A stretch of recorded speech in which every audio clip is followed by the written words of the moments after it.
I still recall the first time I laid eyes on Emily. It was a warm spring afternoon during our high school days. Her striking auburn hair and those vibrant blue eyes captured my attention instantly.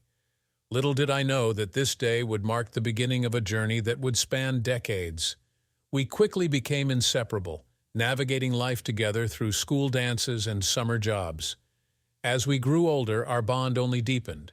Despite the usual challenges of young love, our connection stayed strong. Emily's fierce spirit and unyielding determination left a lasting impression on me.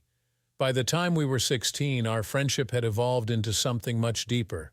We shared everything, our dreams, fears, and aspirations, and built a partnership grounded in trust and respect. By the time graduation rolled around, we were already planning our future together. Lately, though, Emily hadn't been herself, especially in the last month. She seemed uninterested in studying with me, and our most recent argument, which happened just last night, had left me exhausted. Emily, known for her fiery temper and ability to hold a grudge, was always strong-willed. Born Emily Johnson, she now went by Emily Sanders, never Em or Emmy. Early in our relationship, I tried calling her Em, but she quickly made it clear she didn't like it. I'm Mark Sanders, her husband. We've been together since high school, dating since we were 16. I learned early on to steer clear when she was in one of her moods, and it's been like that for 26 years, 22 of them as husband and wife. Despite her temper, I loved everything about her. We were each other's first love, and our first kiss was something I'll never forget. Early in our dating life, Emily told me she wanted to be a bride on her wedding day, which I deeply respected. Today, as she had so many times before, she said, "I like the way you do it." But this time it felt different. Afterward, I got up to take a shower, knowing I had to be quick to get there first. As the water streamed down, I couldn't help but reflect on her words. She had said them countless times before, but now they felt like they carried a different meaning. Our relationship had been strained lately, and I wasn't sure why. Usually her moods lasted a week, maybe 10 days at most, but never a whole month. I finished my shower and told her it was her turn. She groaned, but eventually got up and headed to the bathroom. In the first year of marriage, we couldn't get enough of each other, even during our long hours at work, me as a mechanic and Emily at a local department store. Those were our poor but deeply in-love days. I worked as a mechanic until about age 28, when a local auto parts franchise owner offered me a management position. He was impressed by my knowledge of cars and my way with customers. One night he took me out for dinner to discuss business opportunities and offered to train me and eventually sell the franchise to me. The deal was that I'd earn the same $40,000 a year for 10 years, and he'd save $20,000 annually for my down payment. We sealed it with a handshake, and I gave 2 weeks' notice to start working for him. This new job allowed me the flexibility to attend our kids' sports games, but it also required nights and weekends. When I told Emily about the job offer, she was furious that I hadn't discussed it with her first, especially since nothing was in writing.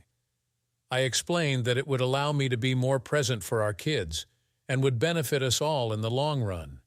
She didn't want to hear it and ignored me for over a week. I hoped my plan would work out, but I dreaded facing Emily's wrath, which I had endured many times before during camping trips, birthdays, and vacations. 8 years later, I looked forward to surprising her with good news.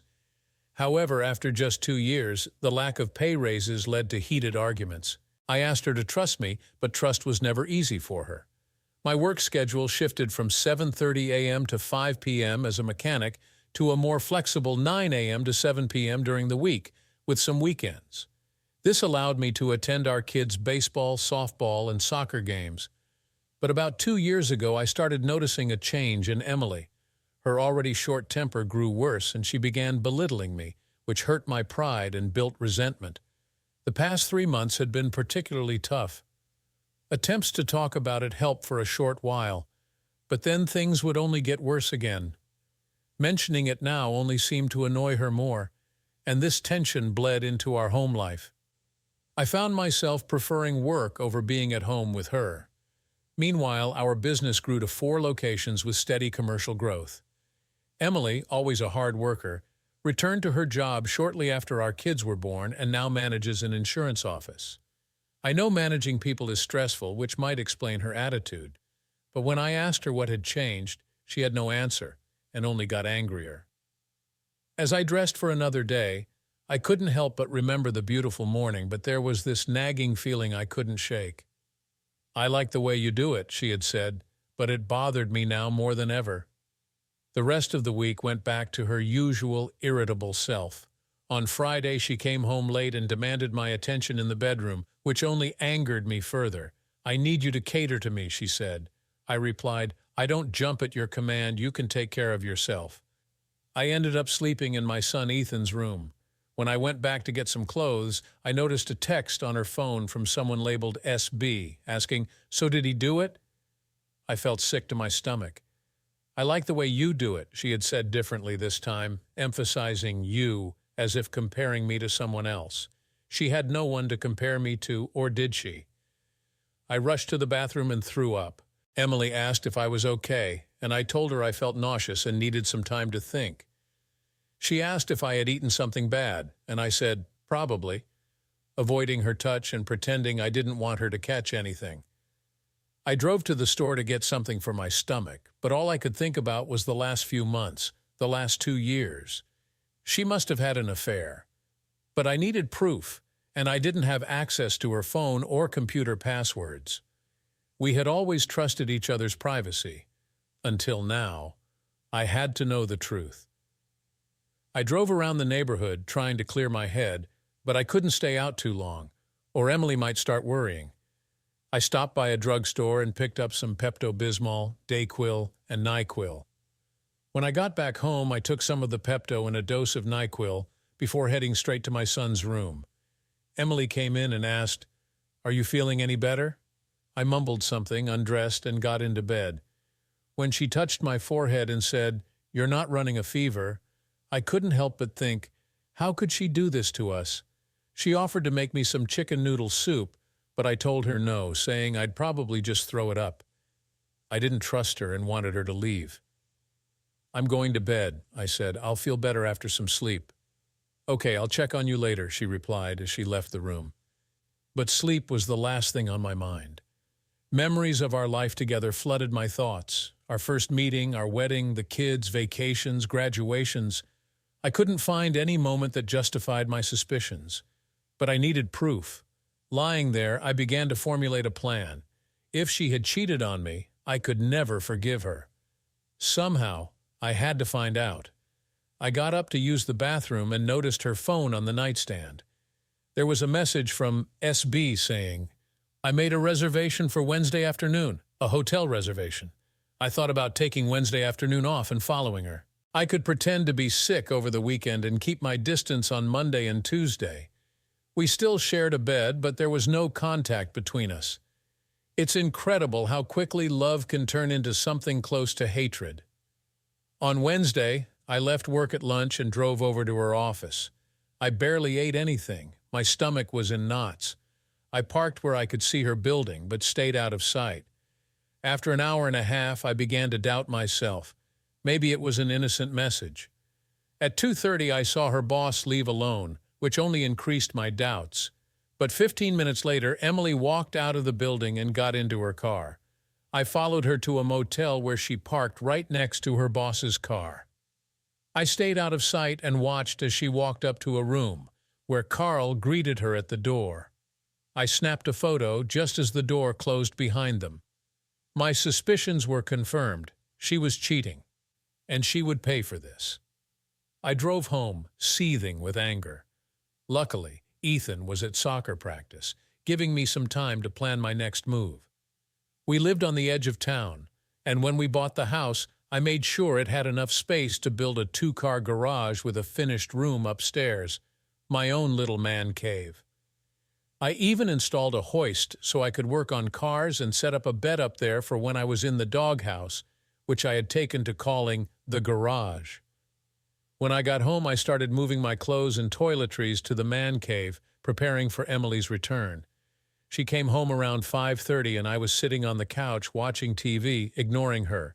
She asked about Ethan and I said he was probably hanging out with friends. Then Emily suggested we spend the evening together, hinting that she wanted something more. I played along and we headed to the bedroom.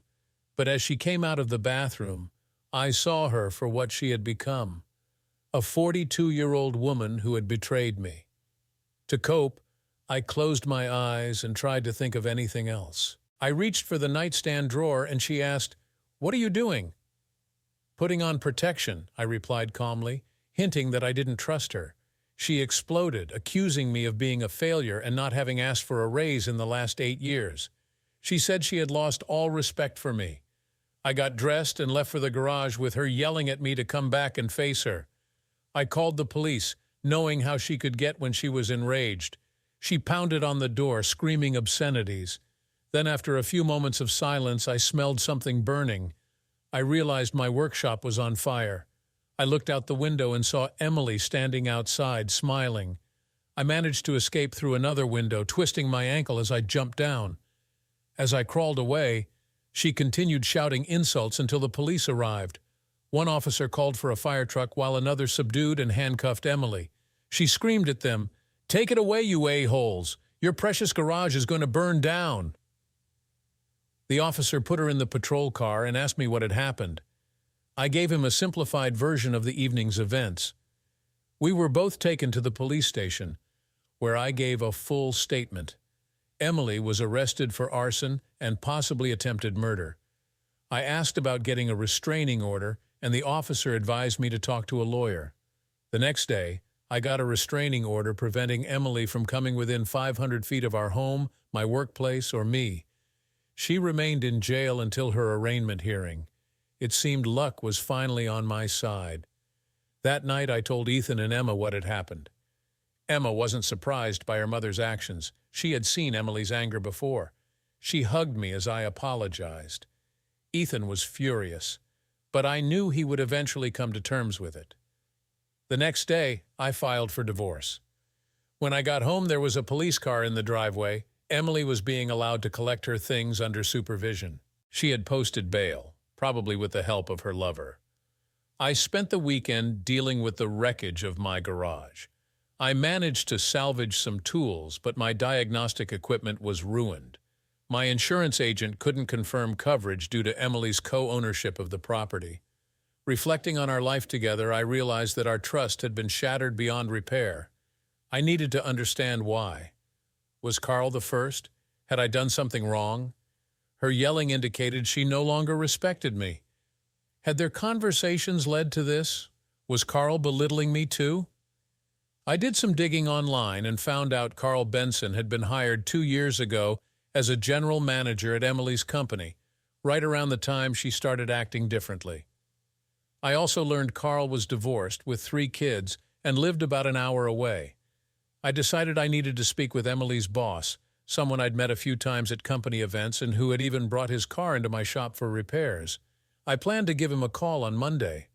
But Sunday night Emily called, sounding almost desperate as she apologized for setting the garage on fire. "What do you want?" I asked coldly. "Can I come back home?" she asked, her voice shaky. "No, Emily, there's a restraining order in place," I replied firmly. "Mom and Dad posted my bail," she muttered, clearly expecting some sympathy. "Doesn't change anything for me," I shot back. "Can't we just talk? Maybe we can figure this out," she pleaded. "There's nothing left to figure out," I said, my voice hard. "Mark, you know I love you. It's just that sometimes my temper gets the better of me," she insisted.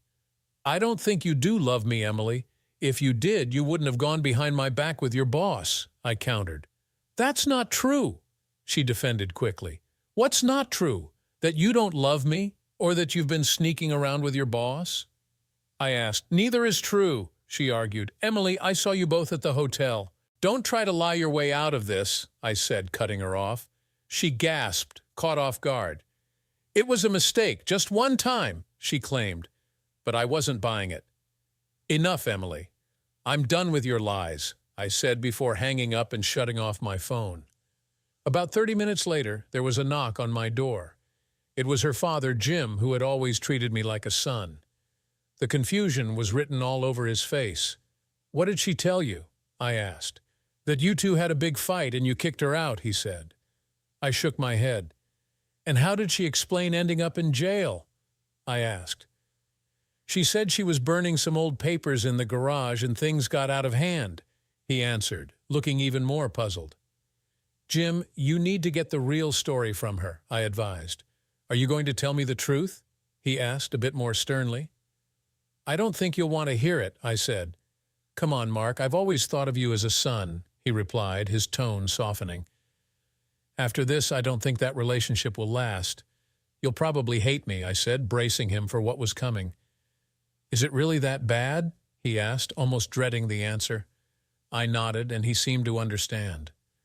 No father wants to face the truth about his daughter's actions. He gave me a sad nod, turned, and left. A few hours later, I received a text from him that simply read, "I'm sorry." I imagined they had a heated confrontation at their place. Monday came, and I made the dreaded call to her boss. He picked up almost immediately, recognizing my name. "Mark, how are you? What can I do for you?" he asked cheerfully. "I'm sorry, but this isn't a social call," I began, my voice grim. "Oh?" he said, his tone shifting. "I'm filing for divorce. Emily's been having an affair with Carl Benson," I stated flatly. "Damn it, I knew something wasn't right about him," he muttered. "I should have trusted my gut." "This isn't your fault. They're both grown-ups who made their choices," I reassured him. "Mark, give me until the end of the week. I'll take care of this," he offered.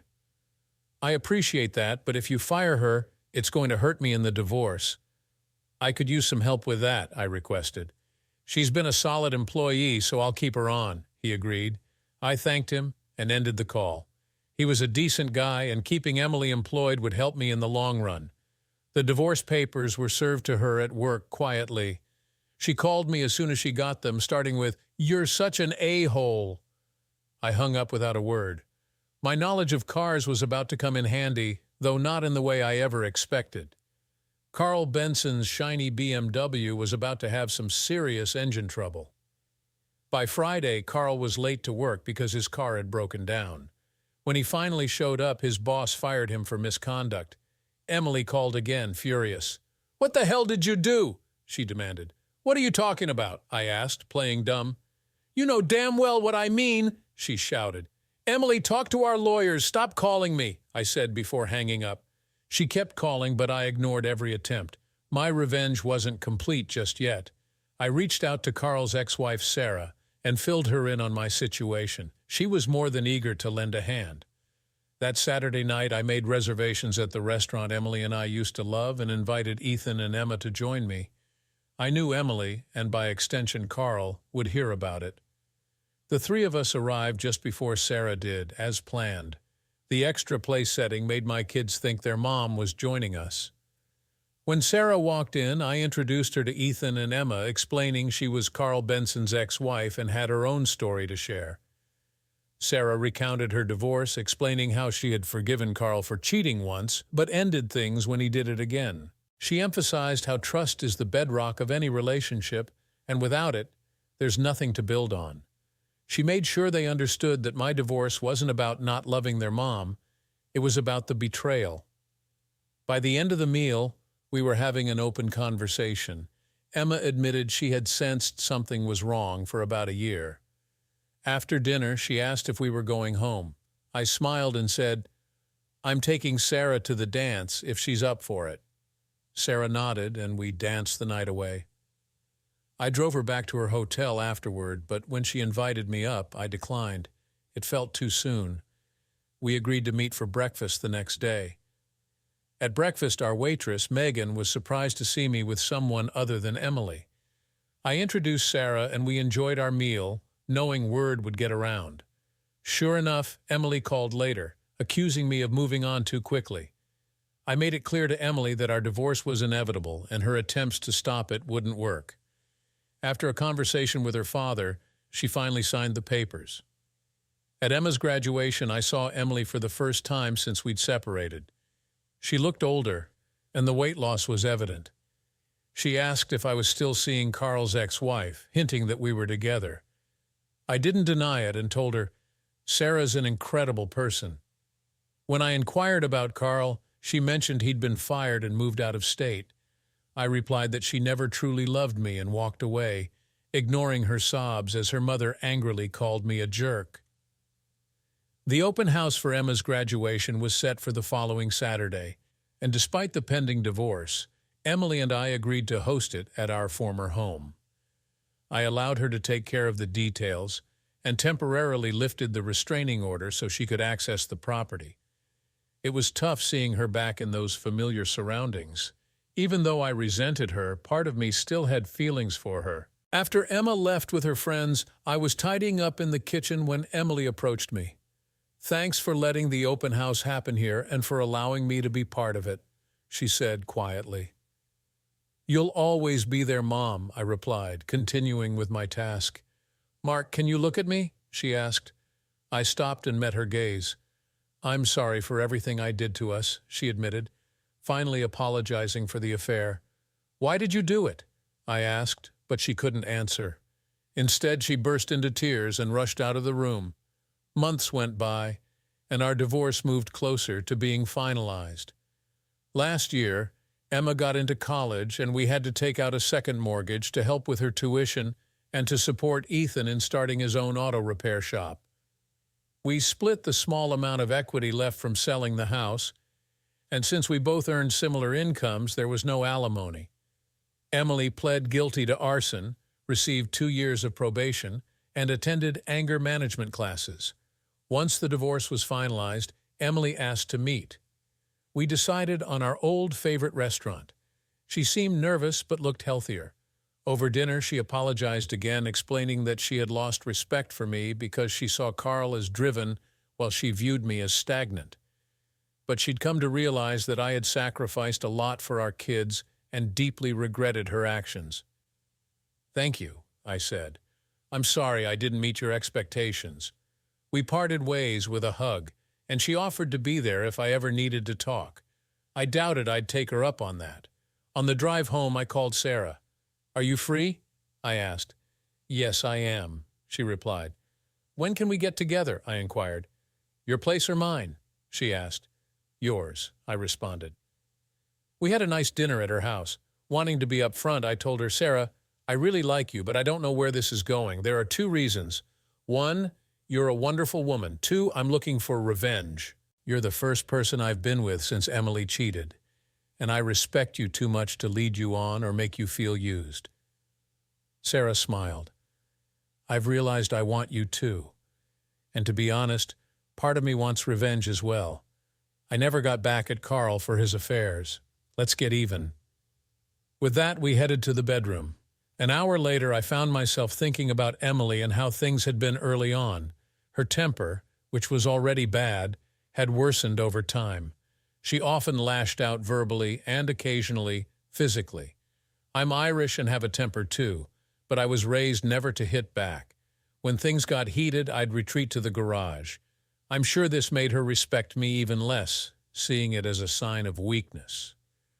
When she set fire to the garage with me inside, I knew I couldn't continue living like that. I was terrified I'd wake up one night with her standing over me, holding a knife. The betrayal and loss of trust left me with no choice but to end our marriage. Now that I was free, I wasn't sure if I could fully trust another woman. With Sarah, it was partly about restoring my pride and partly about revenge. She was a fantastic person, but I knew we couldn't build a meaningful relationship on a foundation of mutual resentment. We could enjoy a friends with benefits arrangement, but that was all. As we lay there, I said, "You're incredible, Sarah. You knew just what I needed, and you took the lead." She smiled. "You're an amazing lover. I can't believe your ex looked elsewhere." "I hope we can keep this friends with benefits thing going," I said, appreciating our time together. As I got ready to leave, she kissed me and said, "I hope this continues." "Me too, but I'm not ready for anything serious," I replied. Then hesitantly, I asked, "Would you mind making sure Carl knows about us? I'll do the same with Emily." "That sounds like fun," she said with a sly grin. I'm sorry if this seems petty, but I want some revenge too. I texted Emily. Call me when you have time. It can be Monday, nothing urgent. She called within minutes. Hey, Mark, are you taking me up on my offer? She asked. No, I'm exhausted. Sarah's pretty energetic, I replied. There was silence on the other end, then I heard her take a deep breath. I didn't call you, I texted. You could have waited until Monday, I said, keeping my tone casual. I'm sorry, she said, showing that the anger management had somewhat worked. I wanted to discuss Emma's plans, any vacations I should know about, I asked. I'll talk to her and get back to you, she replied. Okay, just let me know, I said, hoping my nonchalant attitude would sting. I wanted her to feel my indifference. A week later, Carl showed up at my door. I called emergency services before answering. He barged in, yelling, Stay away from my wife. You mean your ex-wife? She kicked you out for cheating, I responded calmly. Stay away from Sarah, I warned him. Why should I? She's amazing, I shot back, taunting him. Carl's face twisted with anger, and he lunged at me, swinging wildly. I deflected his first punch but let the second one connect just to show him how little it hurt. As a mechanic, I was in much better shape than an office worker like him. By the time the cops arrived, we were both a bit banged up, but Carl was definitely worse off. The police quickly separated us, confirmed that I had made the call, and put Carl in the back of a patrol car. After cleaning up, I called Sarah to let her know her ex-husband was in custody. I know, she said. He had the nerve to ask me to bail him out. Are you okay? A little bruised, but I've had worse, I replied. I'll be right over to play nurse, she said, then hung up. An hour later, she was at my place taking care of me. I was grateful I didn't have to work until late the next day, giving me time to rest and recover. After a while, she left, saying, I love the way you handle things. Your touch is magical. I started to wonder if I needed to slow things down. A serious conversation with her was definitely on the horizon. The next day, after lunch, I got a call from Emily. What did you do? She demanded. Well, hello to you too, I replied. Yeah, hi, now tell me, what did you do? She pressed. I don't know what you're talking about, I played dumb. You had Carl arrested. No, Carl got himself arrested, I corrected her. That's not what he said, she countered. So you're taking his word over mine? Sounds about right, I said sarcastically. He's not my lover anymore. That ended over a month ago, she insisted. Says you, I teased. Why do you have to be such a jerk? She snapped. I must have had a great teacher, I retorted. Are you going to drop the charges? She asked, her tone softening. Why would I? He broke into my apartment and attacked me, I explained. Because he'll lose his job, and because I'm asking you to, she pleaded. You're not my wife anymore, Emily. I don't have to do anything you say, I stated firmly and then hung up. Even months after their affair ended, she was still trying to help him. Carl was charged with assault and battery and would likely spend at least 90 days in jail. He was definitely going to lose his job, and I couldn't help but smile when I heard the news. That Thursday, I found myself at Smitty's, the old bar where Emily and I used to go. When life takes a turn for the worse, familiar places can sometimes help you regain your bearings. I was sitting at a small pub table nursing a beer when I heard a familiar laugh. It was Emily, with a group of her office friends. She spotted me and almost froze, then said something to her friends before they found a table far from mine. However, they had to pass by my table on the way to the restroom. About 10 minutes later, 2 women headed for the bathroom, and one of them stopped at my table. You're Emily's ex, right? She asked with a twinkle in her eye. I nodded. I've heard a lot about you, she said, her expression playful. I wasn't sure what she'd heard, but I doubted it was anything good. On their way back, both women stopped to chat and flirt. One was about 10 years younger than me, the other around 15 years younger. Unlike men, these women didn't seem to mind flirting with a friend's ex. I flirted back, thinking that a fling with one of them might get under Emily's skin. Yes, I was feeling vindictive. As they left, one of the women shook my hand and slipped me a piece of paper. I waited until they were back at their table to look at it. It was her business card. with her cell number scrawled on it. Shannon Loano. I saw Emily watching me, her expression shifting from sadness to that all-too-familiar anger. As I reflected on our relationship, I realized that despite everything, I still loved her. But living with her had been like living with an active volcano. I would have stayed if she hadn't cheated, but was I better off now? I wasn't sure. They say ignorance is bliss, and maybe I'd been living in my own kind of bliss. I finished my beer, threw a 10 on the table, waved to the waitress, and walked out, avoiding Emily's table. I didn't want her to see the tears forming in my eyes. Late Saturday morning, I dialed Shannon's number from the business card she'd given me. She answered on the third ring. "Hello," she said, a bit uncertainly. "Hi, Shannon. This is Mark Sanders. We met at the bar Thursday night," I said. "Yes, I remember you, the handsome man sitting alone, drinking a beer," she responded. I blushed a little. "Yeah, that was me. I just needed to relax and think." "Would you like to talk about those thoughts?" she asked directly. "Yeah, I think I would," I admitted. "How about tonight?" she suggested. "Sure. How about Smitty's at 7:30? I proposed. "I'll be there," she said. After hanging up, I felt a bit nervous. What would a younger woman see in me? I hadn't been on a date in over 25 years. I dressed in business casual, wanting to make a good impression. We hit it off right away. She was easy to talk to and easy on the eyes. Once I felt comfortable, I asked what had been on my mind. "You work with my ex, so you've probably heard some bad things about me. Why would you want to date me?" "I asked her about you before she got involved with Carl," Shannon said. "She would say things that made me curious and excited about you." She explained that she and Carl had been friendly for about a year before Emily was served with the divorce papers. The affair probably started about 3 months before that. "It lines up with how she changed toward you," she added.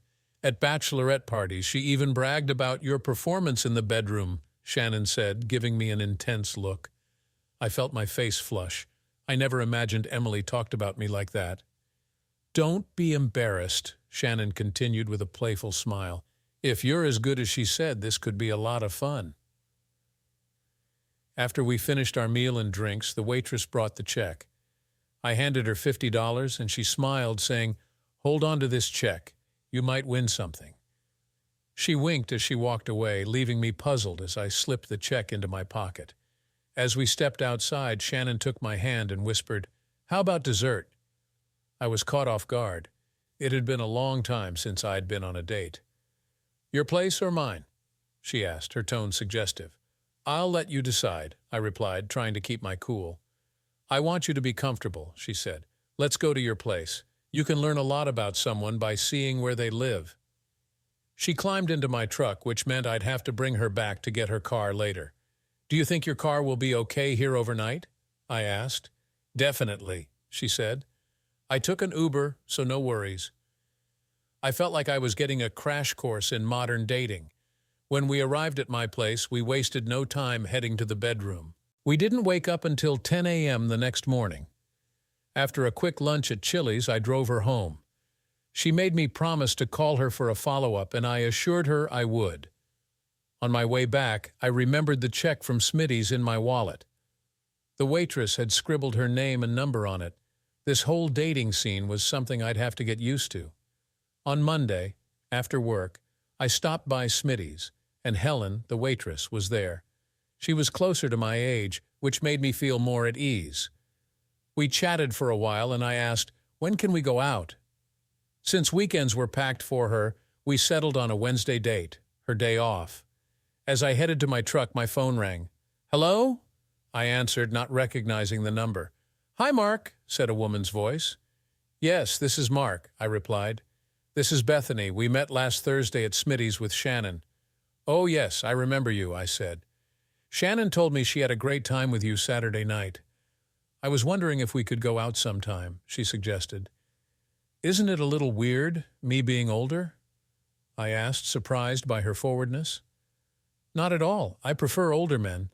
They're more mature and easier to talk to," she replied. "Well, sure. How about this Saturday?" I offered. "Sounds good," she agreed. Where do you want to go? Wherever you'd like, I said. I'm easygoing. Your choice, she responded. We set a date for Saturday night, and Bethany turned out to be quite adventurous. We tried things I'd never considered. My Wednesday night with Helen was also fantastic. Like Shannon and Sarah, she remarked, "You really know what you're doing." On Sunday, Sarah invited me over for a home-cooked dinner, which sounded perfect, so I accepted. After a delicious meal, we spent some quality time together. I was starting to embrace single life. On Monday night, I got an angry call from Emily. "What do you think you're doing?" she demanded. "Just watching some TV," I replied, pretending not to understand. "No, I mean you. A 40-year-old man dating women 10 and 15 years younger than you. Have you lost your mind?" she snapped. "You must be talking about Shannon and Bethany," I said calmly.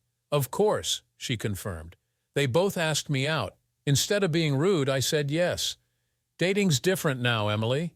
It's nice to feel wanted without having to chase anyone," I explained. "Well, stop dating people I work with," she insisted. "Why should I?" I asked. "Because I'm telling you to," she said. "I don't have to listen to you anymore, Emily. We're not married. I'll date whoever I want," I replied firmly. "You're only doing this to make my life miserable," she accused. "Not at all, but if it bothers you, that's just a side benefit." "How does my dating them affect you?" I asked. "They talk behind my back saying, 'I can't believe she let him go.'"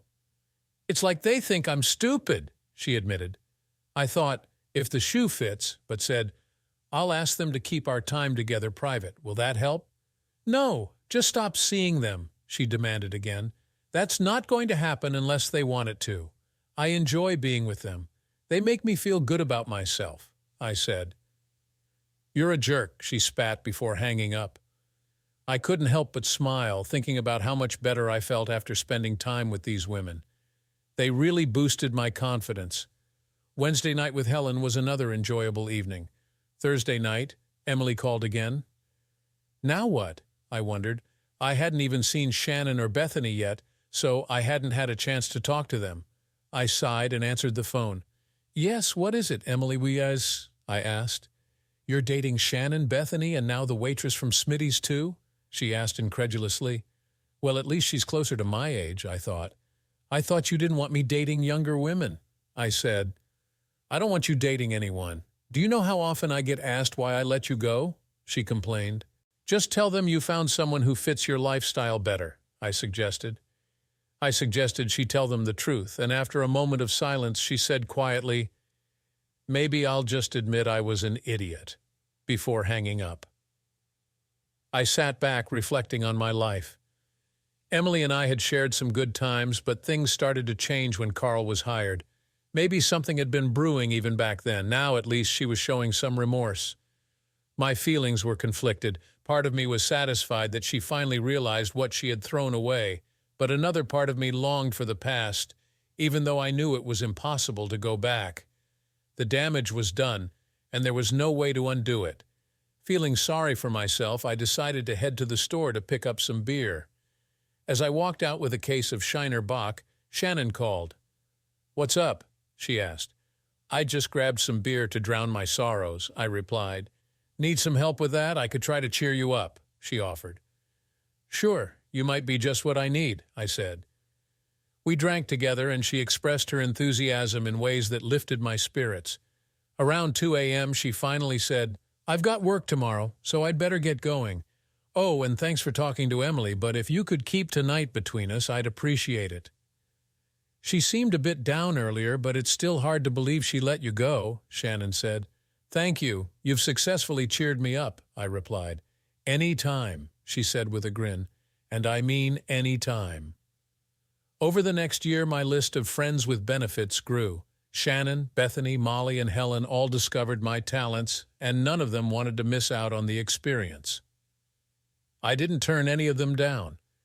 Each woman brought something unique to the table, and I enjoyed every moment. Emily caught wind of my active social life and called me a womanizer, but I didn't care. I liked making these women happy, and each one, at some point, told me they appreciated my skills. Eventually, Emily got used to hearing about or seeing me with different women. One day, while at Smitty's, She even approached me with an unexpected offer. "You know, we were pretty good together. How about one more time for old time's sake?" she asked. But I couldn't do it. "Emily, it wouldn't be the same. Back then, everything I did for you was out of love. Now we'd just be using each other," I explained. "I understand," she said, her voice tinged with regret before returning to her table. Finally, the day came when I was awarded ownership of the Napa franchise. The owner kept his word and offered me a generous buyout. I had to take out a loan, but business was booming, and I wasn't worried about paying it back. Originally, I had agreed to the deal to ensure financial stability for Emily and me, but now it was all mine. That evening, I called Emily and invited her to dinner. She accepted, and I made reservations at the best restaurant in town. I even arranged for a car to pick her up, telling her to dress appropriately. When she arrived, she looked stunning in a long black dress that made her red hair and green eyes stand out. Seeing her like that reminded me of why I had married her in the first place. "You look incredible, Emily," I said. "Thank you, Mark. You look very handsome in that tuxedo. What's the occasion?" she asked.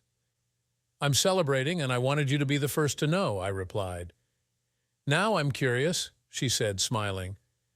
"Let's enjoy our meal first," I suggested. As we ate, our conversation became more meaningful. Eventually, she asked, "So what are we celebrating?" "Emily, after we got married, I worked as a mechanic. You seemed happy, but I felt stuck. When I told you about working at Napa for a more flexible schedule, you got upset," I explained. "I remember," she said, lowering her gaze. "I did it for our family to make our lives better," I continued. "And I ruined it all," she said softly. "I didn't bring you here to rehash old memories," I said. "Today I signed the paperwork to buy the Napa franchise, which now includes 4 stores. She looked stunned. "This will secure a large inheritance for our kids, and they can either continue the business or sell it. Our grandchildren will benefit too." "I can't tell you how happy that makes me," I said. Tears welled up in her eyes as she listened. "I believed Carl when he called you a failure with no ambition. I lost faith in you and ruined everything. You were a great husband, father, and lover, and I threw it all away. I'm so sorry, Mark. I hope you can believe me. I'm sorry for everything that led us here," she said, her voice breaking. She stood up, crying, and headed to the bathroom. A server followed her in, concerned. I had wanted tonight to be a celebration of future success for our kids and grandkids. I didn't expect my news to hit her so hard. I felt sorry for her pain, but knew I couldn't comfort her. I signaled for the check, realizing that Emily wouldn't want to continue the evening. When she returned, I stood up and said, "I've already paid the bill. Let me take you home." "Thank you. I'm sorry I ruined your evening," she said, tears still in her eyes. She cried quietly the whole way home. I wanted to hold her, to offer some comfort, but I knew it would send the wrong message. At her apartment door, she looked at me as if inviting me in. "I'm sorry, Emily, but we can't go back there," I said gently. She nodded and closed the door behind her. The next couple of years were busy with the business and the women in my life. Word of mouth turned out to be the best advertising, and I always practiced caution. Emily and I occasionally talked, especially about Ethan's engagement. He had met Amber Williams at one of the stores, and they quickly realized they were meant for each other. On the day of the engagement party, I arrived early to help Ethan set up. We had rented a room at the Sheraton and ordered a spread of subs from Subway. As we were finishing up, Emily arrived. Despite everything, she still looked good after all these years. "We never had an engagement party, Mark," she remarked. "No, but everyone we knew was already in on it," I replied. "Do you remember proposing to me?" she asked. "Yeah, I remember," I said, feeling a mix of emotions. Sometimes I wanted to lash out because of how much she had hurt me. I said I was sorry, Mark. "Can't we move on? It's been 3 years," she pleaded. "Today is about Ethan and Amber. Let's keep things cordial," I said, trying to keep the peace. "Maybe we could be cordial from now on," she suggested in that familiar, demanding tone of hers. Sometimes she seemed genuinely sorry, but other times her old temper would flare up. As guests started arriving, Ethan and Amber greeted everyone. About 45 minutes into the party, I heard Amber call out, "Mom!" I turned to see a beautiful woman in a floral sundress with blonde hair, deep blue eyes, and a smile that made my heart skip a beat. "Dad, that's Amber's mom, Alyssa. She's very religious and not into your lifestyle," Ethan whispered. "Ethan, before your mother left, I was a one-woman man. I'm just looking for someone I can trust," I replied. "I don't know if she'd give you a chance, but I can introduce you," he offered. "That would be great," I said, eager to meet her. Ethan led me over to Amber and her mother. "Mrs. Williams, this is my dad, Mark Sanders. You can call me Alyssa now," she said, smiling warmly. Just then, Emily walked up. "As long as he doesn't forget who his real mother is," she added, with a pointed look at Alyssa. Ethan quickly introduced Emily to Alyssa, and the two women exchanged polite hugs before starting a conversation. I quietly stepped away, not wanting to give Alyssa a negative first impression. I mingled with friends and family, trying to enjoy the event. Some of the men made jokes about my active social life, while some women were standoffish. Others, however, were friendly. While I was chatting with a divorced woman named Charisse, Emily approached and warned her, "You'd better be careful with him. You never know what you might pick up." I felt my temper flare. "Don't pay her any mind," I said to Charisse. "She's just mad because I'm not giving her any attention." "You're a creep, Mark," Emily retorted. "You're the one interrupting my conversations. Let's be civil and keep our distance," I replied. Then I turned to Charisse and suggested, "Want to take a walk and chat privately?" I wasn't planning on pursuing anything with Charisse that day, but I wanted to get away from Emily and irritate her a little. Charisse and I walked and talked for a while before parting ways, promising to catch up again. About 2 hours into the party, I finally introduced myself to Alyssa. "So you're the infamous Mark Sanders," she said with a hint of disdain. "I'm not sure what you've heard, but yes, I'm Ethan's father," I replied. "Ethan seems like a fine young man. I just hope he doesn't break my Amber's heart," she said. "He's a great kid and he knows what he wants. He's dedicated to building his business and loving Amber," I said proudly. "I hope he stays faithful," she said bluntly. "He will. You have nothing to worry about," I assured her. "I hope so for Amber's sake. It's going to be a church wedding," she added, "promises made before God and family." "It sounds like you've heard things about me. I'd like to clear the air and give you a chance to ask me anything," I offered. "I've heard a lot of things," she said hesitantly. "We're going to be family, so we should at least talk," I urged. "I think that's fair, but this isn't the right time or place," she said. "Name a time and place and I'll be there," I suggested. "Well, I live about an hour away. Tomorrow is Sunday and I'll be at church." "How about you pick me up afterward and we can go to Cracker Barrel?" she proposed. She gave me the details of her church, and for the rest of the party we exchanged subtle glances. I was a mystery to her, and she was becoming one to me. As the party wound down, Emily approached me. "Amber is lovely, but they're moving fast. Did you know they plan to marry within a year?" "Emily, Ethan is smart. He knows what he wants. Sure, meeting and marrying quickly can create challenges, but we knew each other for years and still ended up divorced. Their commitment will determine their success, and I think they're committed," I said firmly. She looked down, knowing full well that she had broken our commitment. It still hurt, but I needed her to remember that. Sunday morning I woke up early, shaved, showered, dressed in a nice suit, and drove to Alyssa's church. I arrived early and found a seat about a third of the way back. The sanctuary was very different from the Catholic churches I grew up in. No stained glass, no altar candles, just a raised platform with a simple cross. I felt out of place, but I was determined to go through with it.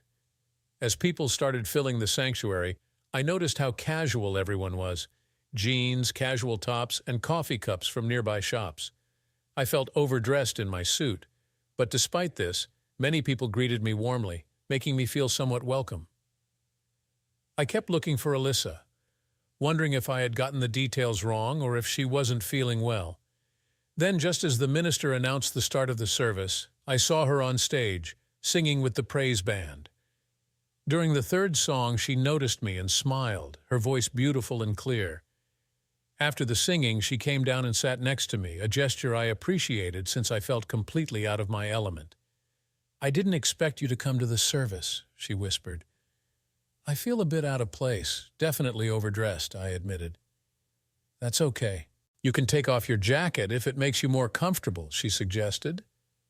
Grateful for the advice, I took off my jacket and laid it on the bench. Thank you for sitting with me, I said, feeling a little more at ease. You're my guest, of course. I'd sit with you, I said. Alyssa smiled. The service was different from what I was used to, more relaxed and informal, but pleasant nonetheless. Afterward, Alyssa introduced me to the minister and a few others as Amber's future father-in-law. Later at Cracker Barrel, we started with light conversation, but as we finished our meal, Alyssa got serious. So, Mark, I've heard some things about you, she began, her tone direct. They say you're a bit of a womanizer, that you sleep around a lot. What do you have to say about that? What's your definition of a womanizer? I asked, curious about her perspective. A guy who chases women, sleeps with them, and then moves on without looking back, she replied bluntly. By that definition, I'm not a womanizer, I said calmly. So everything I've been told is a lie? She challenged, raising an eyebrow. Let me explain, I began. I was married to Emily for over 25 years. She started cheating on me with her boss.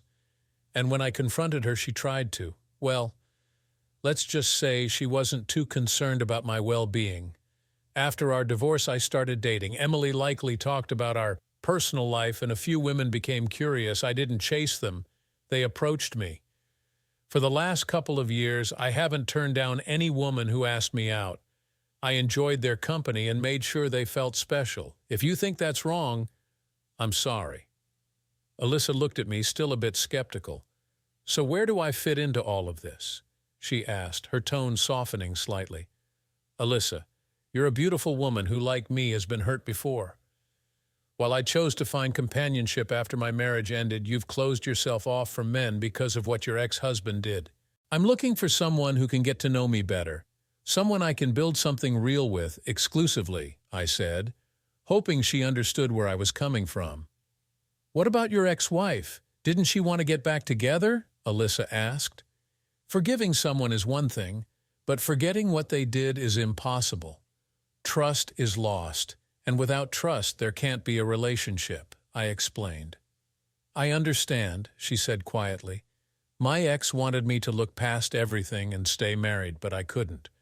My self-esteem took a hit, and I wasn't going to let anyone hurt me like that again. We're similar in that way, I said. I spent time with other women, but I never let them get close to me emotionally. She nodded slightly, then asked, So where am I in all this? Well, we both have trust issues, but I'd like to get to know you better and see if there's a future for us, I said, hoping she'd be open to the idea. And what about the other women? She pressed. If we feel there's potential between us, I'd be happy to be exclusive with you, I replied. Let me be upfront, Mark. I'm not doing anything intimate until I'm married. If we're going to date, you need to understand that, she stated firmly. I grinned. Alyssa, I dated Emily all through high school and waited until we were married. I'm okay with waiting. She seemed reassured. Mark, I appreciate your honesty. I think I like you. Let's see where this goes. For the next 4 months, we saw each other regularly, twice a week, sometimes at my place, sometimes at hers. During this time, I still went out with other women, but my interest in them started to fade. Even Charisse, who had been eager for more, noticed my growing disinterest. Compliments that once boosted my ego now started to irritate me. One night at dinner, Alyssa told me she was ready to commit. That makes me the happiest man on earth. I'm committing myself to you, Alyssa. Honestly, the last 4 months have felt empty when I wasn't with you. I love you, I confessed. She hesitated, then said, I think I'm falling in love with you too. Please, be patient with me. I will, both emotionally and physically, I promised. Then one day, out of the blue, Emily called. Hi, Mark, she began. Hi, Emily, how are you? What can I do for you? I asked, a bit surprised at how cheerful I sounded. Wow, you're in a good mood, she remarked. Yes, I am. So what do you need? I asked. Why don't we have dinner sometime? There's something I want to talk to you about. Sure, how about tonight? I offered. That would be great. I'll make your favorite, roast beef with vegetables. Can you come over around 7 o'clock? Don't you want to go out to eat? I asked, curious. No, I'd like to have some time alone with you, she replied. Okay, I'll see you then. Do you need anything? Maybe some wine to go with the roast beef? Sure, that sounds good. See you tonight, she said, and we hung up. Curious but cautious, I called Alyssa to let her know. She wants to talk about something. Maybe it's about the wedding next month, I suggested. She's probably trying to soften you up with roast beef, Alyssa said with a knowing tone. Call me afterward and let me know how it goes. At 7 o'clock, I stood in front of Emily's door, feeling a mix of emotions. Butterflies fluttered in my stomach. We chatted through most of dinner, but I knew there was a reason she had invited me over. Finally, she got to the point. Mark, with Kevin's wedding coming up, I've been thinking about us, she said quietly. There is no us, Emily, I replied, trying to keep my tone neutral. Ignoring me, she continued, Do you remember when we used to date and fool around? Yes, we were young, I said, wondering where this was going. We were good together, weren't we? She asked. Yes, we were, I agreed, feeling a twinge of nostalgia. What happened to us? She asked, her voice tinged with regret. Life happened, I guess, I said, trying to stay composed. I talked to Shannon at work, she said, dropping her voice. She told me you were exactly what she needed, and Bethany said you're not seeing other women anymore. Are you tired of playing the field? Okay, I said, realizing where this was headed. Apparently neither Ethan nor Amber had told Emily about Alyssa. I was dating Alyssa. The thought made me smile, appreciating how discreet she and the others had been. Emily noticed the smile and misinterpreted it. So maybe we should try again, she suggested, her voice hopeful. You know we were good together. Emily, I interrupted gently, we were good together, but the key word there is were. She looked at me, a small smile forming as she thought I might be agreeing with her. But I wasn't done. I need to forgive you, I continued, watching her expression brighten slightly. And I do forgive you, but I can never forget what you did. You need to move on with your life. Tears welled up in her eyes. Oh, Mark, I'm so sorry for what I did. To you, to us, I really am. I know we can get past this. Let's try again. She wasn't giving up easily, but I knew I had to be clear. I love someone else, Emily. Bethany was right. I'm not playing around anymore because I'm committed to someone. I've become a one-woman man again. She stared at me, the realization sinking in. Who is it? She asked, almost in disbelief. Alyssa, Amber's mom, I replied softly. Her shoulders slumped as she finally understood that I had moved on. We finished the meal in silence, the air between us heavy with finality. As I prepared to leave, I turned to her and said, Emily, thank you for dinner and for the memories. I know this isn't what you wanted, but you'll find someone. Love him with all your heart. I couldn't stay mad at her anymore. Alyssa had helped me reach a place of forgiveness, just as she had forgiven her ex-husband. Our pasts, filled with pain and betrayal, had brought us together. As I drove away from Emily's apartment, I called Alyssa. So, what was it? She asked, already suspecting the reason for Emily's invitation. She wanted us to get back together, I replied. I thought so. She knows what she lost, Alyssa said with quiet understanding. Yeah, and I know what I found. Alyssa, I love you, and I'm better for it. I love you too, Mark, she said for the first time speaking the words out loud. I had already felt her love in so many ways, but hearing it brought a warmth to my heart that I hadn't felt in years. Ethan and Amber got married shortly after, and Alyssa and I spent the day holding hands, dancing, and sharing smiles. Some of our friends joked that we looked like a wedding couple ourselves. Emily was there but didn't stay long, likely because seeing us so in love was too much for her. 3 months later, Alyssa and I had a small private ceremony at our church. Friends and family attended, though Emily didn't come. She said she had a scheduling conflict, but I knew the truth. She just couldn't accept that I had moved on. It took her a few years, but eventually she found someone new, and I hoped they would last a long time. On our wedding night, Alyssa said the magic words, "I love the way you do it." But this time the emphasis was on love.